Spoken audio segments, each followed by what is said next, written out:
Hello everyone, स्वागत है आप सभी का वी मैथ्स पर।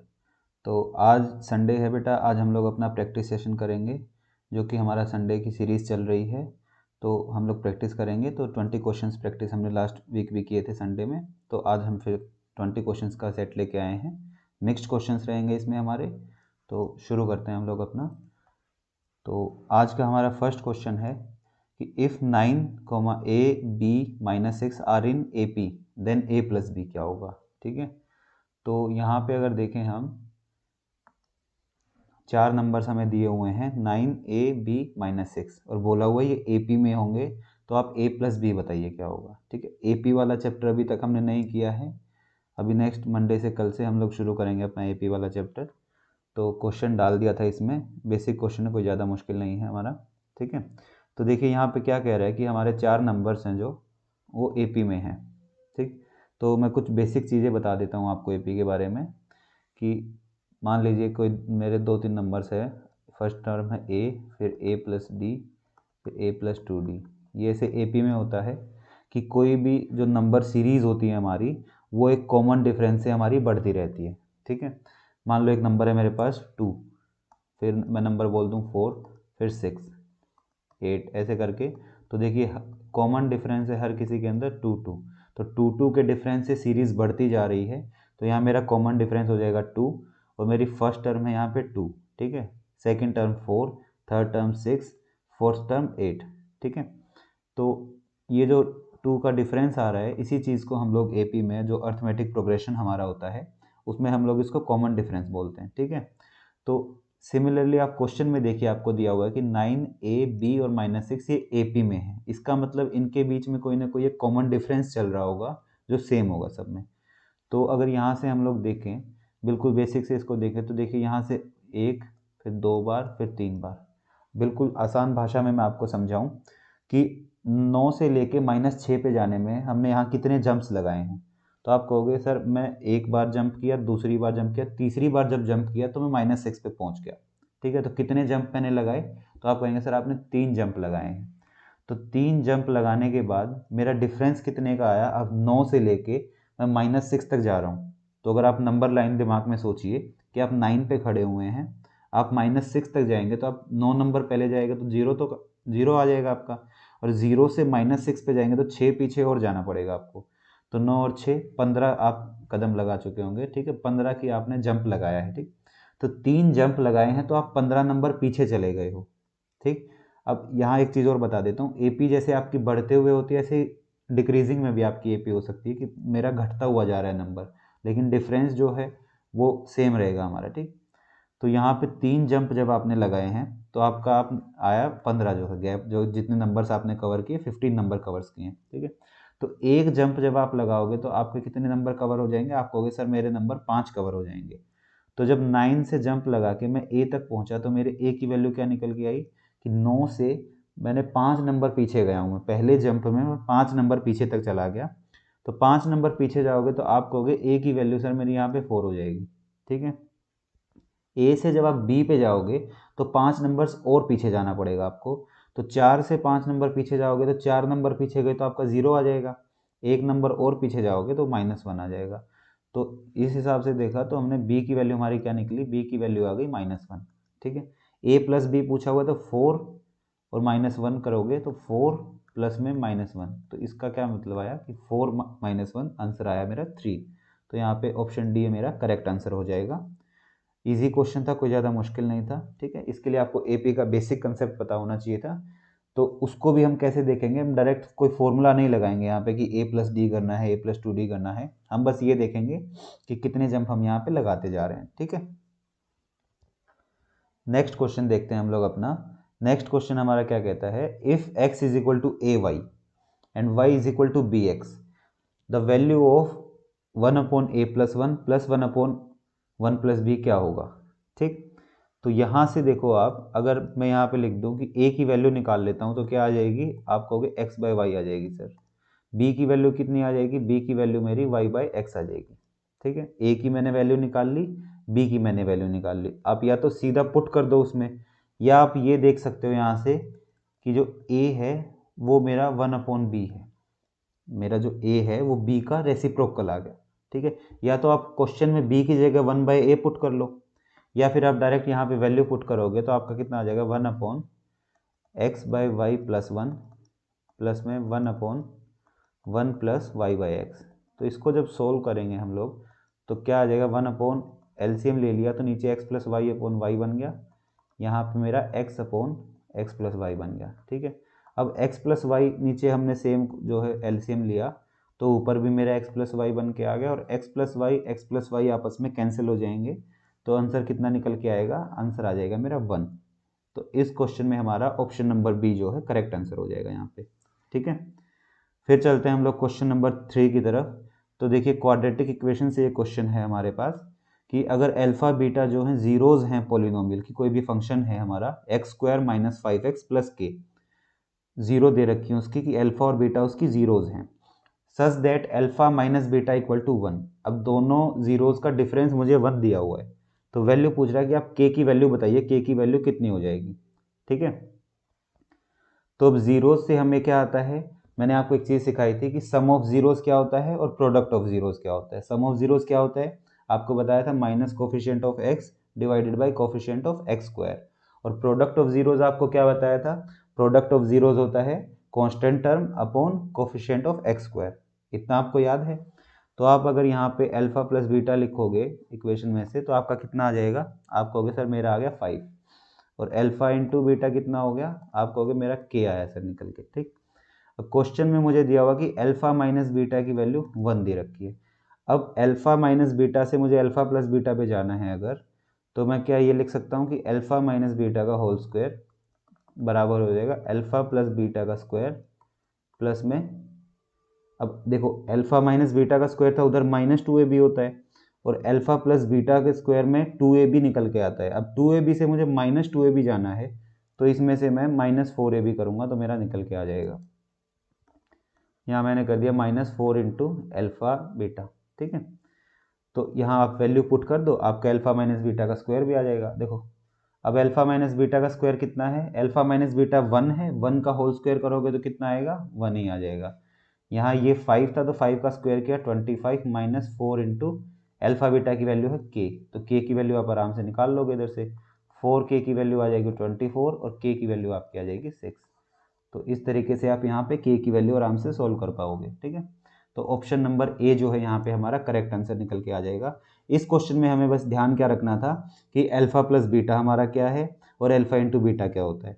फिर हमने देखा कि अल्फा माइनस बीटा से मैं अल्फा प्लस बीटा पे कैसे जा सकता हूँ, तो एल्जेब्रिक आइडेंटिटी है ये बेसिक सी कि a minus b whole square equal to a plus b whole square -4ab, ठीक है। वही हमने यहाँ लगाई और हमारी k की वैल्यू यहाँ से निकल के आ जाएगी। नेक्स्ट क्वेश्चन की ओर देखते हैं हम लोग। नेक्स्ट क्वेश्चन देखो हमारे सामने क्या लिखा हुआ है बेटा कि the difference of squares of 2 natural numbers, कि 2 नेचुरल नंबर है मेरे पास, उनका स्क्वायर कर दूं और डिफरेंस करूंगा तो मेरा 101 निकल के आ जाएगा। फिर पूछा हुआ है the sum of their square is equal to.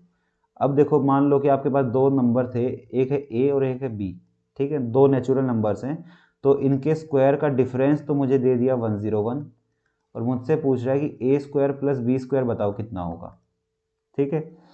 अब a² माइनस b², देखो हमें आइडेंटिटी आती है कि वो होती है a minus b into a plus b, ये आपको दे दिया 101, ठीक। अब मैं 101 को जो 101 लिखा हुआ है इसको अगर मैं फैक्टराइजेशन में करूँ तो क्या मैं इसको 101 इंटू में 1 लिख सकता हूँ, आपको भी सर लिख सकते हो। तो इसको अब मैं क्या करता हूँ कंपेयर कर लेता हूँ, तो a माइनस बी की वैल्यू मैं 1 मान लेता हूँ कि इनका डिफरेंस, दो ऐसे नंबर मान लेता हूँ नेचुरल नंबर्स जिनका डिफरेंस 1 आ जाए और जिनको सम करूँ तो मेरा 101 आ जाए। तो इसका मतलब a माइनस बी की वैल्यू तो मेरी 1 हो गई, और a प्लस बी की वैल्यू कितनी हो गई, आप कहोगे सर a प्लस बी की वैल्यू होगी 101। अब ऐसे दो नंबर्स कौन से होंगे कि जिनका डिफरेंस कर दूं तो 1 आ जाए और सम करूं तो 101 आ जाए, तो आप कहोगे सर एक 51 ले लो और एक 50 ले लो, ए को 50 माना, ए को 51 मान लिया और बी को 50 मान लिया कि इन दोनों का डिफरेंस 1 आ रहा है सर, और इनका सम कर रहा हूँ तो 101 आ रहा है। अब हो सकता है आप में से कोई कहे कि आपको कैसे पता सर कि इसमें 51 आएगा या 50 आएगा, तो देखो उस चीज़ के लिए मैं आपको एक कंसेप्ट बता रहा हूँ छोटा सा, कि आपको दो नंबर ऐसे सेलेक्ट करने हैं कि जिनका सम तो है 101 आए और डिफरेंस 1 आ जाए। तो आप क्या करो उस 101 में से ना उसका डिफरेंस अलग निकाल दो, 101 में से उनका डिफरेंस अलग निकाल दो, तो आपके पास बचा 100। अब 100 को दो इक्वल इक्वल में पार्ट में डिवाइड कर दो, तो बचा 50 इधर आ जाएगा, 50 यहाँ पे हो जाएगा। ठीक है, तो जो एक अलग किया था उस एक को किसी भी एक को दे दो आप, तो 50, एक जो 50 था वो आपका 51 बन गया, बाकी एक बचा 50, तो इनका डिफरेंस 1 हो गया, सम करोगे तो 101 आ गया। ठीक, तो मेरे पास ए की वैल्यू आ गई और बी की वैल्यू आ गई। मुझसे पूछा है ए स्क्वायर प्लस बी स्क्वायर, मतलब कि 51 का स्क्वायर प्लस 50 का स्क्वायर। अब आप 50 का स्क्वायर आप लोग जानते हो कि 2500 होता है, और 51 का स्क्वायर करोगे तो आपका ये आ जाएगा 01 और यहाँ 26 आ जाएगा, तो 2601 आपका उसका स्क्वायर आ गया 51 का।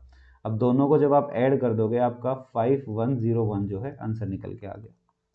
यही मुझसे क्वेश्चन में पूछा हुआ था, तो 5101 जो है ऑप्शन नंबर सी यहाँ पे मेरा करेक्ट आंसर हो जाएगा। ठीक है, नेक्स्ट क्वेश्चन की तरफ हम लोग बढ़ते हैं। नेक्स्ट क्वेश्चन हमें क्या पूछता है कि प्रशांत हैज़ टू पे ₹482 for 19 apples and 11 guavas. If he would have exchanged the number of apples and guavas purchased, then he would have paid ₹64 less. देखिए क्या पूछ रहा है कि अगर प्रशांत ने 19 एप्पल खरीदे हैं और 11 गुआवा खरीदे हैं तो वो 482 रुपीज़ पे करता है किसी को। ठीक, लेकिन अगर वो 11 एप्पल खरीद ले और 19 गुआवा खरीद ले, मतलब इंटरचेंज कर दे उन चीज़ों को, वैल्यूज़ को, कि पहले 19 सेब खरीद रहा था और 11 अमरूद खरीदे उसने। ठीक है, अब कह रहा है कि एप्पल 11 खरीदी होती और गुआवा जो है वो 19 खरीदे होते, तो उसको 64 रुपये, मतलब कि 64 रुपीज़ कम देना पड़ता वहाँ पे। तो बता रहा है कि आप अमाउंट बताओ कि एक एप्पल और एक गुआवा का जो रेट है उनका डिफरेंस क्या होगा। ठीक, इतना सा हमसे क्वेश्चन पूछा है। तो क्वेश्चन स्टेटमेंट बेस्ड क्वेश्चन है आपका। क्वेश्चन देखो कौन से चैप्टर से आ गया, ये आपका आ गया जो लीनियर इक्वेशन इन 2 वेरिएबल्स वाला चैप्टर था, वहाँ से डायरेक्ट क्वेश्चन है। अगर आप इसमें इक्वेशन बनाओगे तो आप कहोगे सर एप्पल को मैंने मान लिया x और गुआवा को मैं मान लेता हूँ y। अब 19 एप्पल्स थे तो 19x हो गया, गुआवा 11 थे तो 11y हो गया। कितना हो गया इनका 482। फिर कह रहा है कि अगर 11 एप्पल्स होते तो 11x और 19 गुआवा होते मतलब 19y इज इक्वल टू 64 रुपये कम देने पड़ते। अब जब 482 में से 64 रुपये कम करोगे आप तो आपका कितना आ जाएगा, यहाँ 12 में से 4 गया 8 और 7 में से 6 1, तो आपका 418 यहाँ पे निकल के आ जाता। ठीक है, अब अगर इनका मैं डिफरेंस ले दूँ तो डिफरेंस कितना आया मेरा, यहाँ पे आया 8x minus 8y is equal to 64। इनका जब डिफरेंस कर दिया 64 आया। अब x माइनस वाई की वैल्यू कितनी आ जाएगी, 8 कॉमन आया तो 8 आ जाएगी। ठीक है, तो x आपने क्या माना था, एप्पल का प्राइस माना था, और y क्या माना था, गुआवा का प्राइस माना था। तो एप्पल के प्राइस में से आपने गुआवा का प्राइस जब माइनस किया तो आपका आंसर क्या निकल के आ गया, 8 रुपीज़। तो वही मुझसे क्वेश्चन में पूछा हुआ है, तो यहाँ हम ऑप्शन नंबर बी मार्क कर देंगे और आगे पढ़ेंगे अपने। ठीक है, इजी क्वेश्चन है, नहीं समझ आया तो आप कमेंट सेक्शन में लिख दीजिएगा, दोबारा बता देंगे हम इसको। ठीक है, नेक्स्ट क्वेश्चन देखिए हमें क्या कहता है। ये क्वेश्चन अच्छा है हमारे सामने कि if x square minus x minus 1 equal to 0 then the value of x square minus 2x plus 1 क्या होगी। मुझसे वैल्यू पूछ रहा है इसकी। तो आप देखिए अगर आपको x square minus x minus 1 की वैल्यू 0 दे दी और इसकी वैल्यू पूछ रहा है, ठीक है, क्यूबिक पोलिनोमियल मेरे सामने उसने दे दिया है, मुझसे वैल्यू पूछ रहा है। तो क्यूबिक पोलिनोमियल में एक चीज़ मैंने आपको सिखाई थी पोलिनोमियल्स वाले चैप्टर में कि आप सबसे पहले क्यूबिक वालों को फैक्टराइज कर लीजिए। अगर आप इसको फैक्टराइज करोगे तो पहले क्या बताया था कि हिट एंड ट्राई करके आप ये देख लीजिए, पहले 1 पुट करके देखिए, 1 नहीं सेटिस्फाई करता तो -1 करके देखिए, आपको उसमें से ही कोई ना कोई एक हो जाएगा। वो भी नहीं कर रहा है तो फिर 2 या -2 आप पुट करके देख सकते हैं। तो यहाँ पे आप 1 पुट करके देखो, तो आप 1 पुट करोगे तो 1 - 2 + 1 = 0। आपने 1 पुट किया, इसका मतलब क्या हुआ कि 1 जो है बेटा इसकी एक 0 हो गई। अब इस पोलिनोमियल के लिए 1 जो है एक 0 हो गया, इसका मतलब x - 1 इसका एक फैक्टर रहा होगा।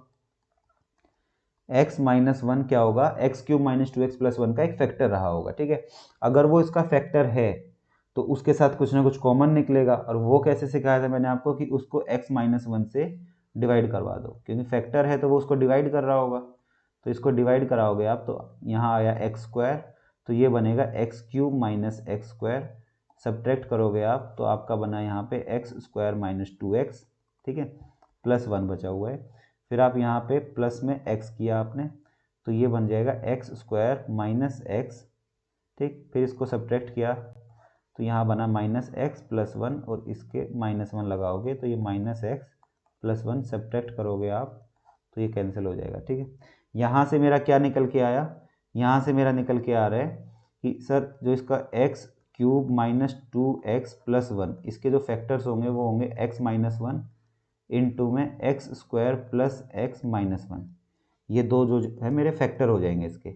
अब फर्स्ट इक्वेशन को अगर मैं देखूँ यहाँ पे ध्यान से, तो यहाँ से मेरी x² की वैल्यू कितनी निकल के आ जाएगी, आप कहोगे सर x+1 आपकी x² की वैल्यू आ जाएगी।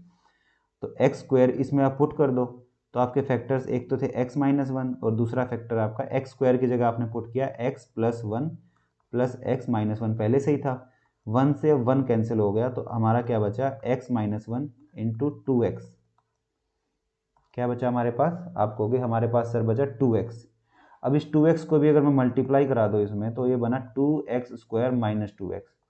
अब एक चीज़ देखिए आप ध्यान से, आपके सामने वैल्यू निकल के आ गई 2x² - 2x। अब आप फिर से उस इक्वेशन को देखिए जो आपको गिवन है, अगर इस इक्वेशन को, ये क्वाड्रेटिक इक्वेशन है, इस इक्वेशन को बेटा अगर मैं 2 से मल्टीप्लाई करा दूं तो कोई फ़र्क पड़ेगा, तो आप कहोगे नहीं सर, क्योंकि क्वाड्रेटिक इक्वेशन के चैप्टर में भी हमने डिस्कस किया था कि एक क्वाड्रेटिक इक्वेशन को आप किसी भी सेम नंबर से मल्टीप्लाई करा दो या डिवाइड करा दो, उसमें कोई फ़र्क नहीं पड़ेगा। तो अगर मैं इसको 2 से मल्टीप्लाई करा दूँ, ये 2x² हुआ, ये -2x हो गया, ये 2 हो गया। वैल्यू किसकी चाहिए मुझे, 2x² - 2x की, तो यहाँ से 2x² - 2x की वैल्यू क्या हो जाएगी, 2 उधर चला जाएगा तो +2 इसकी वैल्यू हो जाएगी। तो यहाँ से मेरी वैल्यू क्या निकल के आ गई, 2। इसका मतलब जो ये मेरे को पोलिनोमियल दिया हुआ है x³ - 2x+1, इसका जो आंसर हो गया मेरा 2 निकल के आया यहाँ पे। ठीक है, क्या किया सबसे पहले क्वेश्चन में हमने पहले उसके फैक्टर निकाले, फैक्टर निकाल के लास्ट में हमने देखा कि हमारा जो पोलिनोमियल की फॉर्म में आ रहा है, क्या आ रहा है, तो हमारे पास आया 2x² - 2x। फिर हमने फर्स्ट जो हमें गिवन क्वाड्रेटिक इक्वेशन थी उसको 2 से मल्टीप्लाई करा दिया, 2 से मल्टीप्लाई कराते हमारी 2x² - 2x की वैल्यू निकल के आ गई, तो वहाँ से मेरा आंसर आ गया 2। ठीक है, नेक्स्ट क्वेश्चन की ओर चलते हैं हम लोग। नेक्स्ट क्वेश्चन देखिए हमें क्या कहता है कि एक राइट एंगल ट्रायंगल है जिसमें हाइपोटेन्यूज जो है 1 सेंटीमीटर लंबी है बेस से और 2 सेंटीमीटर लंबी है एल्टीट्यूड से। ठीक, तो आप पेरीमीटर बताइए ट्रायंगल का क्या होगा। अब देख लीजिए, अगर मेरे सामने मान लो कि ये क्वेश्चन आ गया एग्जाम में, मैं बैठा हूँ एग्जाम में, मेरे सामने क्वेश्चन आया, तो अब क्वेश्चंस, अब प्रैक्टिस करने को क्यों मैं आपको बोलता हूँ, आप जितने क्वेश्चंस प्रैक्टिस करोगे आपका उतना ही सोचने की स्किल्स जो है वो बढ़ेंगी। मेरे सामने अगर क्वेश्चन आता है तो मेरे दिमाग में अपने आप आ जाता कि मेरा हाइपोटेन्यूज 5 है, बेस मेरा 4 है और परपेंडिकुलर मेरा 3 है। अब देखिए इस कंडीशन को सेटिस्फाई कर रहा है, बिल्कुल कर रहा है सर। हाइपोटेन्यूज जो है बेस से 1 सेंटीमीटर लॉन्गर होगी, तो बेस 4 माना है तो हाइपोटेन्यूज ऑटोमेटिक 5 होगी। अब कह रहा है 2 सेंटीमीटर लंबी होगी एल्टीट्यूड से, देखिए 5 3 से 2 सेंटीमीटर बड़ा है, बिल्कुल है। पेरीमीटर पूछता तो 5 3 8 और 4 12 जो है मैं आंसर मार्क करके आगे बढ़ जाता। ठीक, अगर आपको ट्रिपलेट्स नहीं याद हैं, अब मैं पिछली वीडियोस में भी मैंने आपको बताया है 1-2 बार कि ट्रिपलेट्स आपको याद होने चाहिए, और याद कैसे होंगे, जब आप प्रैक्टिस करोगे क्वेश्चंस की तो आपको ऑटोमेटिक वो चीज़ें याद हो जाएंगी। तो अगर आपको ट्रिपलेट्स याद होते तो आप तुरंत इसको बता देते कि ये ट्रायंगल जो बना होगा राइट एंगल वो 3 4 5 का बना होगा। ठीक, अगर आपको सपोज करिए कि नहीं आता, आपको ट्रिपलेट नहीं आते, तो आप इसको क्वेश्चन को कैसे सॉल्व कर रहे होते, आप एक ट्रायंगल बना रहे होते, फिर आप कहते कि हाइपोटेन्यूज 1 सेंटीमीटर लंबी है बेस से, तो आपने माना हाइपोटेन्यूज अगर आपकी ए है तो आपका बेस हो जाएगा a-1, और वो 2 सेंटीमीटर लंबी है एल्टीट्यूड से, तो आपका एल्टीट्यूड क्या हो जाता है a-2। ये आपकी कंडीशन आ जाती, इस पे आप पाइथागोरस लगा दो, आपका आंसर आ जाएगा। तो पाइथागोरस थ्योरम क्या कहती है कि परपेंडिकुलर का square plus base square is equal to hypotenuse square. ये इक्वेशन बन गई हमारे सामने। अब a - b का होल स्क्वायर आप ओपन करो तो यहाँ से आया आपका a² + 4 - 4a, फिर आएगा a² + 1 - 2a is equal to a²। ठीक है, एक a² से ये a² कैंसिल हो जाएगा, फिर आया आपका a² -6a + 5 इक्वल टू 0। अब आपकी a की टर्म्स में क्वाड्रेटिक इक्वेशन बन गई बेटा। क्वाड्रेटिक इक्वेशन मैंने आपको सोल्व करनी सिखाई थी, कैसे मिडल टर्म को आप 2 में स्प्लिट कर दो, 2 में आपने इसको स्प्लिट किया तो आप कहोगे सर ये कितना आया मेरा, आप बताइए, अगर प्रोडक्ट करो तो आपका 5 आ जाए और आप एडिशन करो तो आपका कितना आ जाए, 6 आ जाए। तो किस तरीके से आप करोगे, तो आप कहोगे सर मैं इसको 3 से और 2 से कर लेता हूँ। ठीक है, आपने इस तरीके से किया।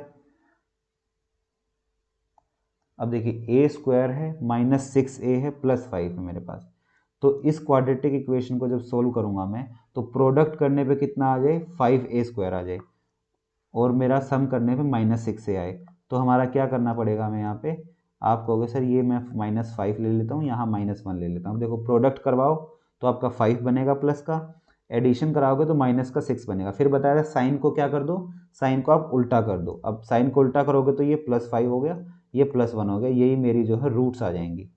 अब ए मेरा क्या था, ए हमने हाइपोटेन्यूज कंसीडर किया था, तो अगर हाइपोटेन्यूज को मैं 1 मानता हूँ तो मेरा बेस तो 0 बन जाएगा और एल्टीट्यूड मेरा नेगेटिव में चला जाएगा, जो कि पॉसिबल ही नहीं है, तो 1 हम यहाँ पे नहीं ले सकते।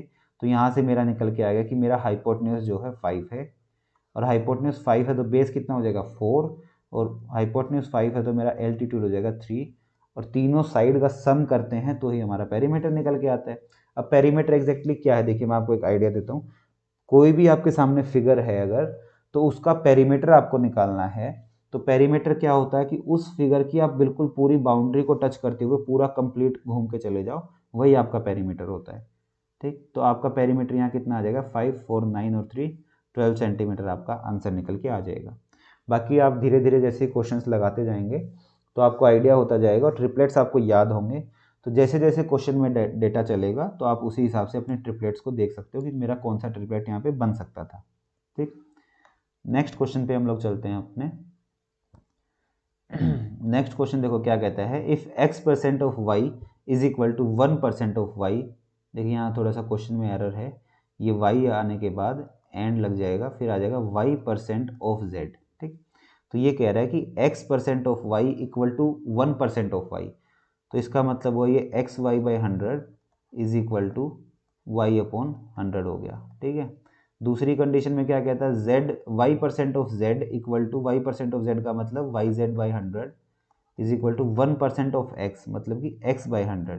ठीक, फिर कह रहा है थर्ड में z% ऑफ x मतलब xz/100 is equal to 1% of y मतलब y/100। तो यहाँ से 100 से 100 देखो तीनों जगह कैंसिल हो जाएंगे हमारे, तो यहाँ से क्या निकला एक्स वाई की वैल्यू y आ गई, यहाँ से मेरा निकल के आया वाई जेड की वैल्यू x आ जाएगी, और यहाँ से निकल के आया एक्स जेड की वैल्यू y आ जाएगी। ठीक, अब एक्स वाई की वैल्यू मेरे पास y है, वाई जेड की वैल्यू देखिए यहाँ एक्स वाई नहीं होगा, यहाँ z होगा बेटा हमारा z/100, तो एक्स वाई की वैल्यू z होगी हमारे पास। तो एक्स वाई की वैल्यू मेरी z निकल के आ गई, वाई जेड की वैल्यू कितनी आई मेरे पास x आ गई, और x इंटू जेड की वैल्यू y आ गई। अब वो पूछ रहा है वैल्यू बताइए x y plus y z plus z x की। ठीक है, अब आप अगर इस x equal to y z को यहाँ पुट कर दो तो आपका क्या निकल के आएगा, आपका बन जाएगा y² into z equal to z, z से आपका z कैंसिल होगा तो y की वैल्यू 1 आ गई। जिस तरीके से आपकी वैल्यू y की 1 आ गई, जैसे ही आप y की वैल्यू को 1 पुट करोगे तो आपकी x भी 1 आ जाएगी और y भी 1 आ जाएगी। आपसे पूछा क्या हुआ, इधर से आप सम करोगे अगर, तो यही आपसे क्वेश्चन में पूछा है x y plus y z plus x z कितना हो जाएगा x plus y plus z, और एक्स वाई जेड की वैल्यू हमने अभी निकाली है कि 1 वैल्यू आएगी हमारी, तो 1 प्लस 1 प्लस 1 आप करोगे तो आपका आंसर जो है 3 यहाँ पे निकल के आ जाएगा। ठीक है, तो यहाँ से हमने क्या देखा, बस परसेंटेज दिया हुआ है उसको सिंप्लीफाई करके हमें लिखना है।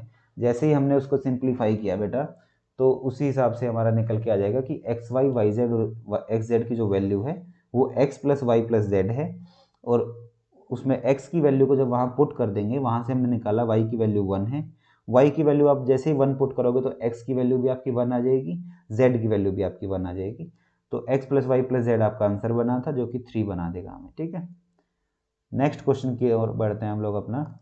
नेक्स्ट क्वेश्चन देखो हमें क्या कहता है कि एक टावर है जिसकी हाइट है 100√3 मीटर, एंगल ऑफ एलिवेशन हमसे पूछ रहा है, वो कोई भी चीज़ जो है 100 मीटर अवे होगी। तो आप यहाँ देखिए कैसे बताते हैं आपको, एक ट्रेंगल, ये आपका हाइट है, कोई एक टावर खड़ा हुआ है आपका, इसकी हाइट है 100√3, हाइट कितनी है 100√3।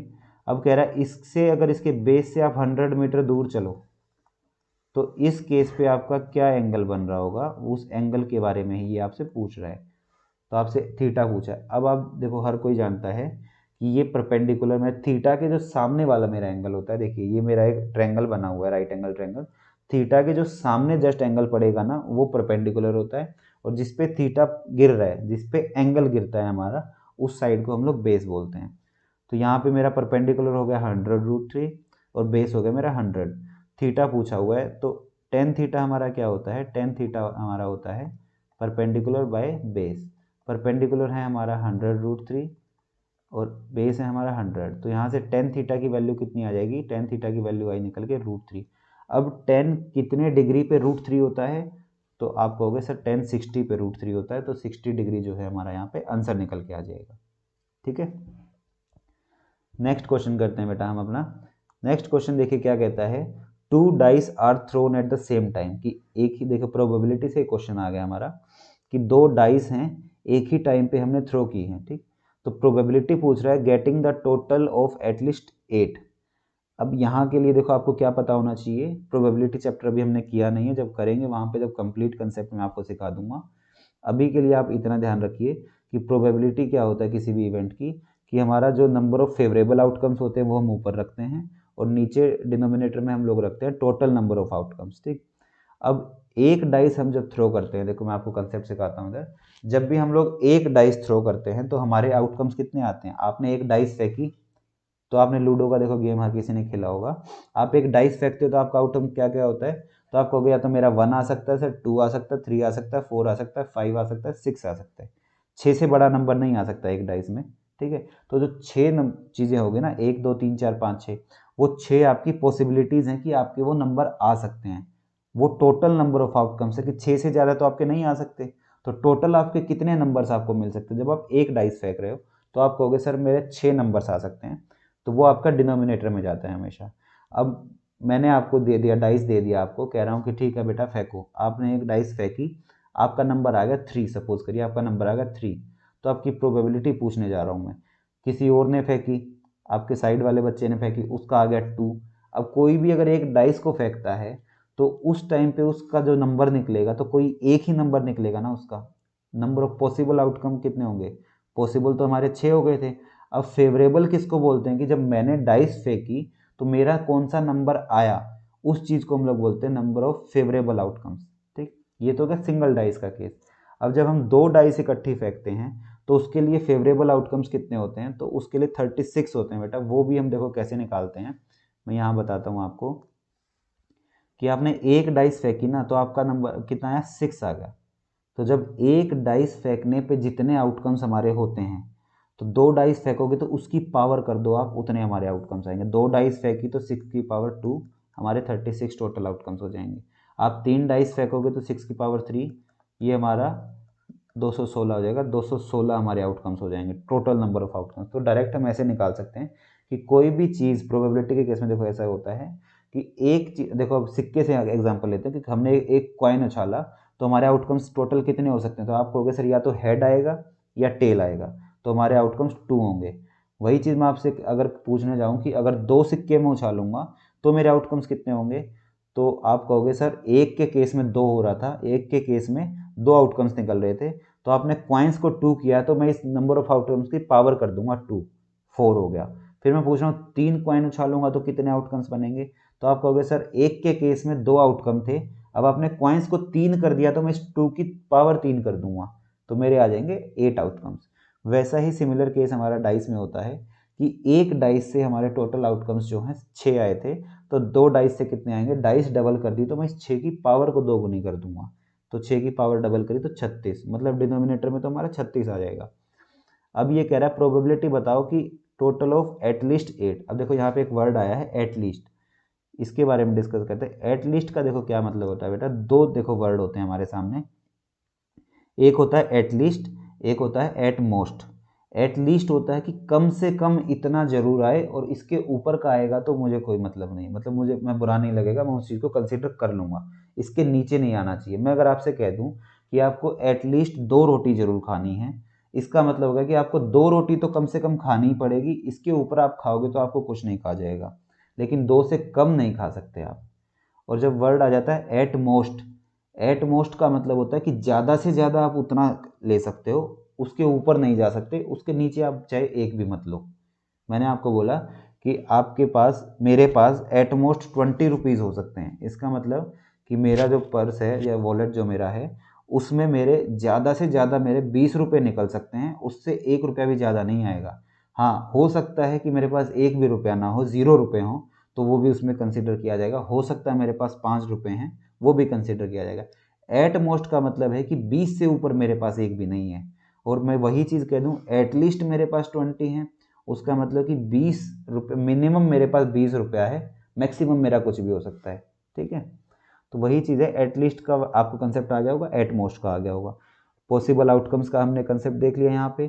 फिर सैम्पल स्पेस देखो, सैम्पल स्पेस जैसे कि मतलब कितने उसमें सैम्पल स्पेस, देखो मेरे मुंह से आया कि एक टर्म है सैम्पल स्पेस। वो कैसे होता है कि आपके जो टोटल नंबर ऑफ आउटकम्स होते हैं ना, पॉसिबल आउटकम्स जो हैं आपके टोटल नंबर, उसका जब हम स्पेस बनाते हैं कि टोटल नंबर मान लो 36 है मेरे, अब 2 डाइस के केस में 36 आ गए थे, तो उन 36 नंबर्स को मैं इकट्ठा उस पेयर को इकट्ठा लिख दूँ एक जगह, तो उसी चीज़ को, स्पेस को ही, उस सेट को ही हम लोग सैम्पल स्पेस बोलते हैं। ठीक है, तो अब यहाँ पे देख रहा है कि एटलीस्ट 8 आएंगे। अब अगर आप 2 डाइस उछाल रहे तो आपके देखो कितने पेयर बन सकते हैं। आप कहोगे सर पहली डाइस पे बना सकता है, दूसरी पे बना सकते हैं, पहली पे 1, दूसरी पे 2, पहली पे 1, तीसरी पे 3, ऐसे करते करते 1 4 1 5 1 6। ठीक है, फिर 2 1 आ सकता है, 2 1 से 2 6 तक आपके आ सकते हैं। ठीक, फिर आपका 3 1 से बेटा 3 6 तक आ सकते हैं आपके। सिमिलरली 4 1 से लेके 4 6 तक आ जाएंगे। फिर आपके 5 1 से 5 6 तक आ गए, और पहली डाइस पे 6, दूसरी पे 1, ऐसे करते करते दोनों डाइस पे 6 आ गया। तो आपके ये 36 जो पॉसिबल आउटकम्स हैं उनका मैंने एक पेयरिंग बनाया, एक सेट बना दिया। इसी चीज़ को हम लोग बोलते हैं सैम्पल स्पेस। ठीक है, अब वो मुझसे पूछ रहा था कि एटलीस्ट मेरा 8 आ जाए, उसकी प्रोबेबिलिटी आप मुझे बताओ। तो देखो एटलीस्ट 8 का मतलब कि उनका जो सम है ना वो 8 हो जाए।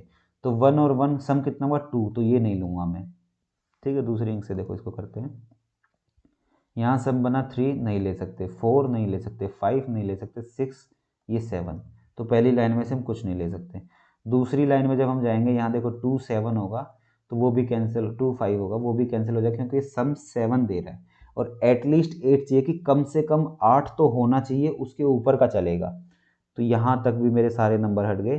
2 6 को मैं काउंट कर सकता हूँ यहाँ पे। ठीक है, फिर यहाँ देखेंगे अगर हम, तो 3 4 तक मेरा कैंसिल हो जाएगा। उसके बाद मेरा 3 5 काउंट होगा, जो कि 8 बन गया, 3 6 काउंट होगा। ठीक है, फिर 4 1 4 2 4 3, फिर यहाँ से 4 4 काउंट होगा, 4 5 काउंट होगा, और 4 6 काउंट होगा। यहाँ पे मेरा 5 3 काउंट हो जाएगा, 5 4 5 5 और 5 6। इसमें मेरा 6 2 काउंट होगा, 6 3, और आगे के सारे काउंट होंगे। अब आप ऐसे देख लीजिए जो जो आपको काउंट करने हैं, तो इसमें से एक भी नहीं हुआ। यहाँ से आपका 1 काउंट हुआ, यहाँ से 2 काउंट हुए, यहाँ से 3 होंगे, यहाँ से 4 होंगे, और यहाँ से 5 होंगे। तो टोटल आपके कितने आउटकम्स हो गए? तो 5 और 4 9, 9 और 3 12, 12 और 1 13 और 2 15। 15 जो है आपके पॉसिबल आउटकम्स हो गए। टोटल आउटकम्स कितने थे? 36। तो 15/36, 3 से आप कैंसिल करोगे तो 5/12 आपका आंसर आ गया, जो कि आपका ऑप्शन नंबर बी दिया हुआ है। ठीक है, तो इस एक क्वेश्चन से देखो मैंने आपको कितनी सारी चीज़ें बताई हैं। मैंने आपको सबसे पहले बताया कि पॉसिबल आउटकम्स कैसे होते हैं, टोटल आउटकम्स कैसे निकलते हैं, सिर्फ एक कॉइन दिया हुआ तो आउटकम्स कितने होंगे, उस कॉइन से कितने भी कॉइन दे दे और आपसे पूछे आउटकम कितने होंगे तो वो आप निकाल सकते हो। एक डाइस के केस में 6 थे, तो 2 डाइस के केस में उस 6 की पावर 2, 3 डाइस के केस में 6 की पावर 3। फिर मैंने आपको बताया सैम्पल स्पेस क्या होता है। फिर मैंने आपको यहाँ बताया कि एटलीस्ट और एटमोस्ट में क्या डिफरेंस होता है। फिर जो एटलीस्ट 8 बना है ये कैसे बना है, कि उसका सम पूछ रहा था वो। ठीक है, तो यहाँ आंसर हमारा आ गया। अब नेक्स्ट क्वेश्चन की तरफ बढ़ते हैं हम लोग। तो नेक्स्ट क्वेश्चन देखिए क्या कहता है हमें, कि if the coordinate of 2 positive vertices of square, कि एक स्क्वायर है उसके मेरे को 2 अपोजिट वर्टेक्स दे रखे हैं। ठीक है, वो हैं a, b और b, a। ठीक, then the area of the square, square का एरिया पूछा हुआ है। अब आप देखिए कि मान लो आपके पास ये स्क्वायर है एक, ठीक है, एक ये वर्टेक्स है, इसका कोऑर्डिनेट दे दिया ए बी, एक ये वर्टेक्स है, इसका कोऑर्डिनेट दे दिया बी ए। मान लो आपको ऐसा कुछ दिया हुआ है। ठीक है, तो अब आपसे पूछ रहा है कि एरिया बताओ क्या होगा। अब आप कोऑर्डिनेट ज्योमेट्री का जब चैप्टर पढ़ोगे तो वहाँ पे आप एक चीज़ पढ़ेंगे हम, कि डिस्टेंस फॉर्मूला क्या होता है। डिस्टेंस फॉर्मूला किसी भी दो वर्टेक्स के बीच में ना हम डिस्टेंस निकाल सकते हैं बेटा। वो कैसे आता है हमारा, under root x2 minus x1 का square plus y2 minus y1 का स्क्वायर। इस फॉर्मूले से हमारा डिस्टेंस फॉर्मूला लगाते हैं हम लोग, तो डिस्टेंस निकल आता है। ठीक है, तो जब आप स्क्वायर में दो अब आमने सामने के वर्टेक्स दिए हुए हैं, इसका जो डिस्टेंस निकलेगा वो क्या होगा, वो डायगोनल की लेंथ होगी ना, वो डायगोनल होगा। अपोजिट वर्टेक्स को जोड़ने वाला फिगर में कहलाता है डायगोनल। तो यहाँ पे डायगोनल की जब लेंथ निकालूंगा, मैंने मान लिया इसको मैं पी बोल देता हूँ, इसको क्यू बोल देता हूँ। तो पी क्यू की जब मैं लेंथ निकालूंगा यहाँ पे, तो मेरी कितनी आ जाएगी, तो आप कहोगे सर आपकी आ जाएगी a माइनस बी का whole square plus B minus A का होल स्क्वायर। ठीक है, इसको सोल्व करूँगा जब मैं, तो ये मेरा क्या बनेगा, यहाँ से मेरा बन जाएगा A square plus B square minus 2ab, फिर बनेगा B square plus A square minus 2ab।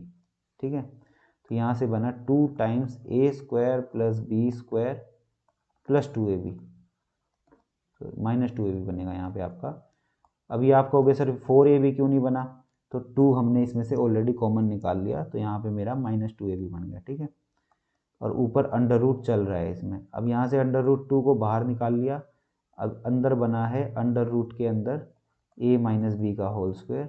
यहाँ से देखा तो रूट 2 आया, साथ में a माइनस बी आ गया। अब डायगोनल की लेंथ कितनी आ गई, under root 2 a minus b. अब देखिए स्क्वायर के जो डायगोनल होते हैं वो एक तो एक दूसरे को इंटरसेक्ट भी करते हैं, परपेंडिकुलर इंटरसेक्ट करते हैं, और साथ में उनकी जो लेंथ होती है वो इक्वल होती है, क्योंकि स्क्वायर की चारों साइड्स बराबर होंगी, चारों साइड्स बराबर होंगी तो उनका जो डायगोनल होगा, दोनों डायगोनल्स की लेंथ भी बराबर होगी। तो आपका एरिया देखो क्या निकल के आ जाता है, आपका एरिया जो होता है half into d1 into d2 की, आप दोनों डायगोनल्स को मल्टीप्लाई करो और हाफ कर दो तो आपका एरिया होता है। आप इसको यहाँ जब पुट करोगे तो हाफ के साथ अंडर रूट 2, इसके साथ a माइनस बी, फिर सेकंड अंडर रूट 2 इंटू ए माइनस बी। जब आपने इतना किया तो रूट टू से 2 कैंसिल हो जाएगा, आपका आंसर आ जाएगा a माइनस बी का होल स्क्वायर, जो कि आपका ऑप्शन नंबर सी में दिया हुआ है। ठीक, तो अब से आप याद भी रख सकते हो इस चीज़ को कि आपके आमने सामने के वर्टेक्स जो है स्क्वायर के, वो ए बी और बी ए दिया हुआ है, तो उसका एरिया कितना निकल के आएगा, उसका एरिया आ जाएगा a माइनस बी का होल स्क्वायर। अब से आप इस चीज़ को याद रखेंगे ताकि आप और बच्चों से कंपटीशन में कहीं ना कहीं आगे चले जाएं। ठीक, वो मैंने आपको बता दिया। यहाँ देखो हमने एक नई चीज़ क्या सीखी अभी तक, हमने डिस्टेंस फॉर्मूला के बारे में सीखा कि डिस्टेंस फॉर्मूला क्या होता है, कि कोई भी दो कोऑर्डिनेट हैं x1 y1 x2 y2, इनके बीच का डिस्टेंस कैसे निकल के आएगा, तो x2 माइनस x1 का whole square plus y2 minus y1 का होल स्क्वायर, और ऊपर अंडर रूट लग जाएगी। ठीक है, नेक्स्ट क्वेश्चन की ओर चलते हैं बेटा हम। नेक्स्ट क्वेश्चन देखो हमें क्या कहता है, the ratio of the volume of cube two that of a sphere which exactly fits inside a cube. अब देखो मैं अगर आपके सामने एक क्यूब बना दूं, ये मेरी एक क्यूब बनाने जा रहा हूँ मैं इधर, मान लो आपके सामने एक क्यूब है, इस क्यूब के अंदर ना एक स्फेयर है, क्यूब के अंदर क्या है, एक स्फेयर है, फिट हो रखा है वो। ठीक है, ऐसे कोई एक स्फेयर है, देखो दूसरे उससे दिखाता हूँ मैं राइट से, ये आपका एक कोई भी स्फेयर है जो क्यूब के अंदर ना फिट किया हुआ है। ठीक है, एक क्यूब थी मेरे पास, उसके अंदर मैंने एक स्फेयर को फिट कर दिया। अब पूछा वॉल्यूम बताओ क्यूब की, और जो स्फेयर को फिट कर दिया उसका रेशियो क्या होगा। अब इसकी मैं अगर लेंथ को, क्यूब की लेंथ को मैंने a मान लिया, तो आप एक चीज़ बताओ, जो स्फेयर की जो डायमीटर होगी वो भी तो a हो जाएगी ना। अब क्यूब का वॉल्यूम क्या होता है, आप कहोगे सर a क्यूब होता है। ठीक, रेशो, और स्फेयर का जो वॉल्यूम क्या होता है वो 4/3 पाई आर क्यूब होता है। तो यहाँ से a क्यूब आ गया, रेशो 4/3 पाई, रेडियस डायमीटर कितनी थी, a थी, तो उसकी रेडियस क्या हो जाएगी, a/2 हो जाएगी, और उस a/2 का जब आप क्यूब करोगे तो वो a³/8 हो जाएगा, और 4 से ये कटा 2 पे, a क्यूब से a क्यूब कैंसिल हो गया, तो आपका 6/पाई जो है आंसर निकल के आ गया। यहाँ से कितना आ गया, 6/पाई, जो कि आपका ऑप्शन नंबर ए में दिया हुआ है। ठीक, यहाँ से हमने क्या देखा कि हमारी जो क्यूब की वॉल्यूम है वो होती है a क्यूब, साइड का क्यूब जो होता है वही वॉल्यूम होती है। फिर हमारा स्फेयर की वॉल्यूम क्या होती है, 4/3 पाई आर क्यूब। अब एक क्यूब के अंदर स्फेयर को फिक्स कर रखा था, फिट करा हुआ है, तो जो क्यूब की साइड है वही उस स्फेयर की रेडियस हो जाएगी, क्योंकि कंप्लीटली एग्जैक्टली फिट किया हुआ है उसके अंदर, तो उसका रेडियस a/2 हो जाएगा। उनका जब रेशियो लिखोगे आप तो आपका आंसर आ जाएगा आपके सामने। ठीक है। नेक्स्ट क्वेश्चन देखो हम लोग देखते हैं। देखो ये अच्छा क्वेश्चन है हमारे सामने कि if any polynomial f x is divided by x square minus 16 then remainder is 5x plus 3। कि अगर कोई भी पोलिनोमियल है उसको हम डिवाइड करवाते हैं एक्स स्क्वायर माइनस 16 से, तो हमारा रिमाइंडर जो है वो 5x प्लस 3 बन के आता है। अगर उसको डिवाइड कराते x प्लस 4 से तो मेरा रिमाइंडर कितना आ जाता। ठीक, अब देखिए अगर आपको ध्यान है तो जब हम फर्स्ट चैप्टर भी पढ़ रहे थे, जब हमने यूक्लिड डिवीजन लेमा में पढ़ा था वहाँ पे, तो उस टाइम में मैंने आपको एक चीज़ बताई थी कि जब डिवाइड करते हैं हम लोग कि dividend equal to quotient into divisor plus में रिमाइंडर, ऐसा कुछ मैंने आपको बताया था। तो वही चीज़ मैं अगर उस फॉर्म में यहाँ पे लिखूँ तो ये मेरा पोलिनोमियल है इक्वल टू कोई भी मेरा कोशेंट रहा होगा क्यू, उसके साथ में डिवाइड किससे कराया है एक्स स्क्वायर माइनस 16 से, और रिमाइंडर कितना बचा था 5x प्लस 3। ये मेरा रिमाइंडर हो गया। अब देखिए कोशेंट है उसके सामने जिससे डिवाइड कराया था वो है, साथ में अलग से रिमाइंडर आ गया। ठीक, अब कह रहा है कि अगर उसको डिवाइड करा देते x प्लस 4 से, मतलब कि अगर आप एफ एक्स को x प्लस 4 से डिवाइड कराओ तो आप क्या कहोगे, क्यू को कोशेंट को एक्स स्क्वायर माइनस 16 है ही, इसको x प्लस 4 से अगर डिवाइड करा दो और यहाँ पे 5x प्लस 3 जो है ये भी डिवाइड उससे डिवाइड हो जाएगा। क्यों हो जाएगा, देखो ऐसा क्यों लिखा मैंने, जो एक्स स्क्वायर माइनस 16 है, इस एक्स स्क्वायर माइनस 16 को बेटा मैं ये लिख सकता हूँ कि x माइनस 4 और x plus 4, x minus 4 x plus 4 लिख सकता हूँ। अब जब एक्स स्क्वायर माइनस 16 में ही एक x माइनस 4 या एक x प्लस 4 आ गया है, अब वो दो फैक्टर हो गए अलग अलग, फैक्टर मतलब उसको कंप्लीटली डिवाइड करेगा, तो मतलब यहाँ से तो मेरा कोई रिमाइंडर नहीं आएगा, यहाँ से मेरा रिमाइंडर 0 आएगा। क्यों आएगा, क्योंकि ये x प्लस 4 जो है एक्स स्क्वायर माइनस 16 को कंप्लीटली डिवाइड कर रहा होगा यहाँ पे। ठीक, तो मेरा रिमाइंडर कहाँ से आ जाएगा, रिमाइंडर मेरा सिर्फ इस टर्म से आएगा 5x प्लस 3 को जब हम x प्लस 4 से डिवाइड करेंगे। तो इस केस में मैं एक चीज़ लिख लेता हूँ, इसमें मैं 17 ऐड कर देता हूँ तो ये मेरा 20 बन जाएगा, और 17 को मैं सब्ट्रैक्ट कर देता हूँ, नीचे मेरा x प्लस 4 है, यहाँ से 5 जब मैं कॉमन निकालूंगा तो x plus 4 divided by x plus 4 और माइनस में 17 अपॉन एक्स प्लस 4, तो ये कैंसिल हो गया।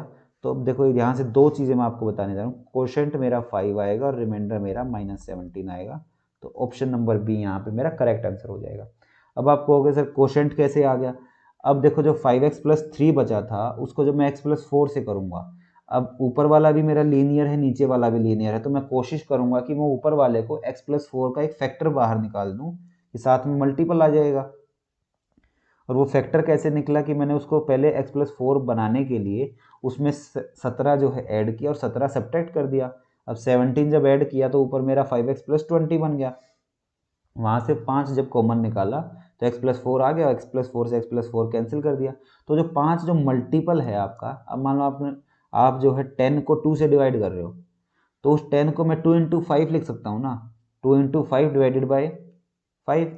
अगर मैं 10 को 5 से डिवाइड कर रहा हूँ, मान लो 10 को मैंने 5 से डिवाइड किया, देखो मैं लिख के बताता हूँ, 10 को मेरे को 5 से डिवाइड करना है, मैं इसको 2 इंटू 5 डिवाइडेड बाई 5 लिख दूँ, 5 से 5 कैंसिल कर दूँ, तो 2 जो है मेरा एक फैक्टर बना ना, उसका मतलब एक मल्टीपल बना, मतलब ये भी कह सकता हूँ कि 2 मेरा कोशेंट बना वहाँ पे, कि 5 से जब मैंने 10 को मैंने जब 5 से डिवाइड किया तो मेरा 2 निकल के आया था कोशेंट में। तो वही चीज़ यहाँ पे करी, जब मैंने ऊपर नीचे x प्लस 4 बनाया तो वो आपस में कैंसिल हो गया, कैंसिल हुआ तो बेटा 5 अलग से निकल के आया, वो 5 जो है मेरा यहाँ पे कोशेंट का काम करेगा। और जो माइनस 17 बचा ना, जो माइनस 17 अलग से बचा, अब 17 जो है माइनस 17 एक कॉन्स्टेंट टर्म है, उसको आप लीनियर इक्वेशन से या लीनियर पोलिनोमियल से डिवाइड करोगे तो कांस्टेंट तो आपका ऐसे कैसे बचा रहेगा, वो जो कांस्टेंट बचा रह गया वही आपका रिमाइंडर कहलाता है। ठीक है, तो यहाँ आंसर हो जाएगा हमारा -17। फिर हम लोग देखते हैं अपना नेक्स्ट क्वेश्चन। नेक्स्ट क्वेश्चन में देखिए क्या लिखा हुआ है कि 12 workers can build a wall in 9 days working 8 hours per day, in how many days 24 workers can build that wall working 6 hours per day. अब देखिए ये क्वेश्चन मैंने आपको कुछ दिन पहले भी कराया है, वहाँ पे आपको एक कंसेप्ट भी सिखाया था मैंने, शायद पिछली वाली वीडियो में ही बताया था, जब संडे वाली वीडियो थी, मैंने आपको अगर आपको याद होगा कि एक कंसेप्ट बताया था M1 D1 W1 equal to M2 D2 W2। ठीक है, आप यहाँ पे वही कंसेप्ट लगाइए, आपका आंसर आ जाएगा। तो 12 into 9 into 8 is equal to 24 workers थे, 6 आवर्स पर वर्किंग करेंगे और कितने वो करेंगे दिन तक, तो उसको x मान लो आप। तो 12 से आपका यहाँ 2 पे कैंसिल हो जाएगा, 2 से आपका ये 4 पे गया, ठीक है, और 9 4 जा 36 और 6 से करोगे तो आपकी x की वैल्यू जो है यहाँ 6 निकल के आ जाएगी। ठीक, आपका ऑप्शन नंबर डी यहाँ पे करेक्ट आंसर हो जाएगा। तो क्या कंसेप्ट बताया था मैंने यहाँ पे आपको पिछली बार भी, कि M1 D1 W1 लगाओ, इक्वेट कर दो उसको M2 D2 W2, ठीक है। उसके बाद नेक्स्ट पे चलते हैं हम लोग। नेक्स्ट क्वेश्चन हमारा क्या कहता है, नेक्स्ट में देखो हमारे सामने है कि रेशो दे रखी है, दो ट्रेंगल्स हैं, दो सिमिलर ट्रेंगल्स हैं।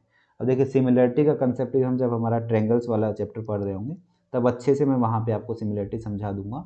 यहाँ क्वेश्चन में देख लेते हैं कि दो मीडियंस, दो सिमिलर ट्रेंगल्स हैं, उनकी मीडियंस का रेशो 3:4 है, एरिया पूछा हुआ है। तो एक देखो सिंपल कंसेप्ट होता है कि आपको साइड्स का रेशो दे दे, आपको पेरीमीटर का रेशो दे दे, आपको मीडियंस का दे दे, आपको एल्टीट्यूड का रेशो दे दे, आपको किसी भी ऐसी चीज़ का रेशो दे दे जिसका डायमेंशन 1 होता है, मतलब जिसकी पावर 1 होती है, ठीक है, उनका रेशो दे के एरिया पूछ। एरिया देखिए क्या होता है, एरिया स्क्वायर कंपोनेंट होता है। एरिया क्या होता है, स्क्वायर कंपोनेंट होता है, कि दो साइड्स का प्रोडक्ट करवा के हम लोग एरिया निकालते हैं। इक्विलेटरल का देख लीजिए आप, √3/4 ए स्क्वायर होता है। फिर आप वैसे देख लीजिए कि एरिया क्या होता है, half of base into height, यहाँ पे भी दो साइड्स मल्टीप्लाई हो तो एक स्क्वायर कंपोनेंट है। तो आप जब मीडियन से आप लेंथ कंपोनेंट से स्क्वायर कंपोनेंट का रेशो जाएंगे तो आप इस रेशो का स्क्वायर कर दीजिए, आपका आंसर आ जाएगा। तो आपका आंसर 3 का रेशो स्क्वायर 9, 4 का स्क्वायर 16, तो 9:16 आपका यहाँ आंसर आ जाएगा, ठीक है। तो आपको यहाँ ध्यान क्या रखना है कि लेंथ कंपोनेंट से जब भी आप स्क्वायर कंपोनेंट में जाते हो, मतलब एरिया कंपोनेंट में जाते हो, तो आप रेशियोज का स्क्वायर कर दो। और आप स्क्वायर कंपोनेंट से लेंथ कंपोनेंट के अंदर आ रहे हो तो आप उसका अंडर रूट कर देना, ठीक है। सपोज इस क्वेश्चन को ऐसे दे देता कि रेशियो जो एरिया का दे देता कि 9:16 एरिया का रेशियो है, मीडियंस का रेशियो बताओ, तो आप क्या करते, 9 का अंडर रूट कर देते और 16 का स्क्वायर रूट कर देते, ठीक है। फिर नेक्स्ट क्वेश्चन देखते हैं हम लोग अपना। नेक्स्ट क्वेश्चन देखो हमारा क्या कहता है बेटा, कि एक सर्कल बना हुआ है, बाहर पॉइंट है P, यहाँ से एक टेंजेंट खींच दिया मेरा PT, और एक सीकेंट खींच दिया। देखो अब सर्कल्स में हम लोग अच्छे से पढ़ेंगे इस चीज़ को, तो अभी एक रफ आइडिया दे देता हूँ। जब बाहर सर्कल पे एक पॉइंट पे टच करती हुई कोई लाइन चली जाती है तो उसको हम लोग टेंजेंट बोलते हैं। और अगर सर्कल के अंदर से कोई लाइन, मतलब एक सर्कल को दो पॉइंट पे कोई कट करती हुई निकल जाती है तो उसको सीकेंट बोलते हैं, ठीक है। यहाँ पे मुझसे PT की लेंथ पूछ रहा है, तो PA मुझे 4 दिया हुआ है और AB मुझे 5 दिया हुआ है। तो देखो यहाँ पे एक नॉर्मल सा कंसेप्ट होता है कि PT square equal to PA into PB। तो PA आपका 4 है, PB कितना हो जाएगा, AB 5 है और PA 4 है। तो आपको अगर ये पूछ रहा है कि PB कितना हो जाएगा, तो आप कहोगे 4 + 5 9 हो जाएगा आपका। तो 9 4 जा 36, तो PT स्क्वायर 36 है, तो PT की वैल्यू कितनी हो जाएगी, तो PT की वैल्यू यहाँ पे 6 आ जाएगी निकल के। तो 6 सेंटीमीटर जो है बेटा मेरा यहाँ पे आंसर आ जाएगा, ठीक। नेक्स्ट क्वेश्चन देखो हम लोग देखते हैं अपना। नेक्स्ट क्वेश्चन हमें क्या कहता है कि इफ 69.5 इज द मीन, मुझे 69.5 मीन दिया हुआ है। अब देखो मीन क्या होता है, मीन हमारा होता है sum of observation upon total number of observation. तो मेरा मीन क्या है, sum divided by total number of observation, ठीक है। अब मैं इसमें से बोल दूं कि सम बताओ कैसे आएगा, तो सम आप कहोगे कि सर मीन को जो है ना आप टोटल से मल्टीप्लाई कर दो तो हमारा सम आ जाएगा। अब टोटल नंबर ऑफ ऑब्जर्वेशंस कितनी है यहाँ पे देखो, 1 2 3 4 5 6 7 8 9 और 10 मेरी नंबर ऑफ टर्म्स हैं। मीन मेरा 69.5 है, तो 69.5 को मैं 10 से मल्टीप्लाई कर दूं तो मेरा 695 यहाँ पे सम आ जाएगा। और इनका अगर आप सम करोगे तो आपको x की वैल्यू आराम से आ जाएगी। आप सम करो इनका कितना हो जाएगा, ये 7 और 7 14 और 6 20, 5 25 और 7 32, 32 और 9 अगर आप करोगे तो 41, 6 47 और 5 52 और 8 60, तो आपका यहाँ होगा, मतलब 600 बन गया आपका यहाँ से। फिर 2 4 5 4 9 और 8 17 और 2 19, तो आपका 619 प्लस x, यहाँ से आपका सम आया इक्वल टू 695। x की वैल्यू है तो मतलब 695 माइनस 619, इससे जब आप करोगे तो 20 से आप 95 पे जाओगे, 70 तो आप वैसे ही जा रहे हो, 75 + 1 76 आपका यहाँ से करेक्ट आंसर आ जाएगा। तो यहाँ आपको बेसिक सी चीज़ क्या पता होनी चाहिए, मीन क्या होता है, sum of observation upon total number of observation. अब सम इक्वल टू क्या हो जाएगा, mean into total number of observation, multiply कराया तो सम मेरा 695 होगा, सबको ऐड कर दो, उसमें से x की वैल्यू अलग से आपके निकल के आ जाएगी। ठीक है, नेक्स्ट क्वेश्चन की तरफ हम लोग चलते हैं।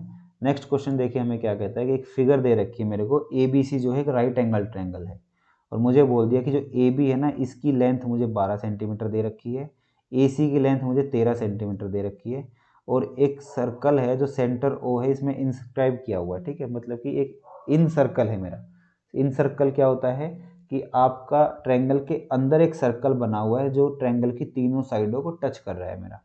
तो मुझसे रेडियस पूछ रहा है कि इस आर की आप वैल्यू बताओ क्या होगी। ठीक है, अब देखिए अगर आपको ट्रिपलेट नहीं आते या पाइथागोरस लगाओ, और ट्रिपलेट आते हैं आप तुरंत कहोगे कि अगर ये साइड 12 है ये 13 है तो ये मेरी 5 हो जाएगी। ठीक, अगर आपको ट्रिपलेट्स नहीं याद हैं तो आप इसको यहाँ पे पाइथागोरस लगा लो कि 13 स्क्वायर में से 12 स्क्वायर माइनस करोगे तो आपका 25 आएगा। 25 किसका स्क्वायर होता है, 5 का, तो मेरी BC की लेंथ 5 आ जाएगी। अब देखो यहाँ पे एक छोटी सी बेटा कंस्ट्रक्शन करते हैं हम लोग कि आप A से लेके आप O तक को ना कनेक्ट करके देखो। आपने A से O को कनेक्ट किया क्या गया, A से O को कनेक्ट किया। अब इस सर्कल से देखो, यहाँ पे मैं नाम दे देता हूँ PQR। अब OP की लेंथ कितनी होगी, आप कहोगे R होगी क्योंकि रेडियस है सर, OR भी R होगी और OS भी R होगी, हमारी OQ जो है R होगी, तीनों तरफ रेडियस ही तो है। अब एक पॉइंट से जब जाते हैं हम लोग सर्कमफ्रेंस तक तो वहाँ तक रेडियस ही होती है, सेम डिस्टेंस होता है। अब अगर इसमें मैं एक यहाँ से इसको जोड़ देता हूँ, ठीक है, B को O से जोड़ देता हूँ और C को O से जोड़ देता हूँ, मैंने जोड़ दिया। अब देखिए मैंने इनको जोड़ा है अगर, तो एक चीज़ देखिए आप, अगर मैं अगले पेज इसी पे बता देता हूँ। देखो ट्रायंगल ABC का एरिया की बात करूँ तो ट्रायंगल ABC का एरिया कितना आ जाएगा, आप कहोगे half of base into height. Base कितना है 5 और हाइट कितनी है 12, तो मेरा 30 जो है सेंटीमीटर स्क्वायर एरिया आ गया। अब इसी एरिया को ट्रायंगल ABC को ही मैं अगर इसमें लिख सकता हूँ कि ये है area of triangle AOB plus area of triangle BOC plus area of triangle AOC। अब देखिए मैं रेड से दिखाता हूँ आपको कि आपने क्या किया, AO और B इस ट्रायंगल का एरिया ले लिया, ठीक है। दूसरा आपने BOC का एरिया लिया और तीसरा आपने AOC का ले लिया, ठीक है। आपने इन तीनों ट्रायंगल का एरिया लिया, ऐड किया तो आपका क्या ABC का एरिया बन के आ जाएगा आपको कि सर, बिल्कुल आ जाएगा। अब जब AOB का एरिया करोगे तो यहाँ पे क्या आ जाएगा, आपका आ जाएगा half of base into height. Base कितना है 12, बेस कितना है 12 है मेरा। क्या कंप्लीट बेस 12 है इस केस में मेरा, जैसे AOB जो है मेरा बेस 12 हो गया। इनटू में मैं क्या करूँगा, हाइट, हाइट है यहाँ पे R, बंद कर दिया। फिर BOC का जब एरिया लिखेंगे तो हाफ ऑफ 5 इंटू R, और AOC का लिखोगे तो हाफ ऑफ 13 इंटू R, ठीक है। हाफ को भी कॉमन ले लूँ तो 12R plus 5R plus 13R, ठीक। यहाँ से मेरा है हाफ ऑफ 30R। अब ये तीनों का जो एरिया है सम करके किसके एरिया के बराबर बना, आप कहोगे सर ABC के एरिया के बराबर बन जाएगा। और ABC का एरिया देखो यहाँ पे हमने 30 निकाला था, इक्वल टू 30 डालोगे, 30 से 30 कैंसिल, तो आपकी R की जो वैल्यू है ना बेटा, आपकी R की वैल्यू 2 निकल के आ जाएगी। तो आपका ऑप्शन C यहाँ पे करेक्ट आंसर हो जाएगा, ठीक है। अगर ये क्वेश्चन नहीं समझ आया आपको तो आप कमेंट सेक्शन में लिख दीजिएगा। इस क्वेश्चन के लिए एक अलग से सेपरेट छोटी वीडियो बना देंगे हम लोग 2-3 मिनट की। बाकी क्वेश्चन में कोई मुश्किल नहीं था। हमने क्या देखा कि एक हाइपोटेन्यूज 13 है, परपेंडिकुलर 12 है, तो नीचे वाला हमारा 5 आ गया, ठीक। फिर ये हमसे रेडियस पूछ रहा है। रेडियस जैसे इसने पूछा तो मैं क्या सोचा, मैंने सोचा कि इसको 3 ट्रायंगल्स में ही तोड़ देता हूँ मैं। A को O से जोड़ दिया, B को O से जोड़ा, C को O से जोड़ा, तो AOB plus triangle OBC plus triangle AOC, तीनों ट्रायंगल्स के एरिया को जोड़ूंगा तो मेरा पूरा कंबाइन एरिया निकल के आ जाएगा। कंबाइन एरिया मैंने निकाल लिया half into base into height से, तो वो मेरा 30 निकल के आया। अब इन तीनों का जब एरिया निकाल रहा हूँ तो एरिया क्या होता है, half base into height. Base दिया हुआ है, हाइट तीनों के केस में R हो जाएगी। क्यों, क्योंकि रेडियस जो होती है, अब देखो यहाँ पे परपेंडिकुलर हाइट क्यों हुई, क्योंकि रेडियस जो होती है ना बेटा, रेडियस यहाँ पे देखो एक टेंजेंट का काम कर रहा है, ये टेंजेंट का काम कर रहा है, ये टेंजेंट का काम कर रहा है।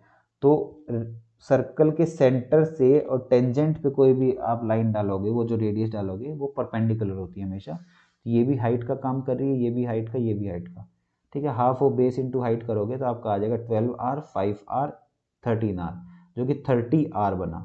30 से 30 आपका कैंसिल हुआ, r की वैल्यू 2 उधर चला जाएगा, तो r की वैल्यू यहाँ पे 2 हो जाएगी आपकी। उम्मीद करता हूँ आपको क्वेश्चन समझ आया होगा ये, ठीक है।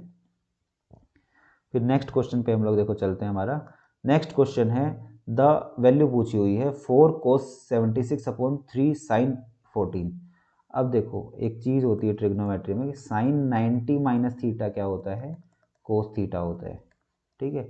या फिर कोस 90 माइनस थीटा क्या होता है, वो साइन थीटा के बराबर होता है।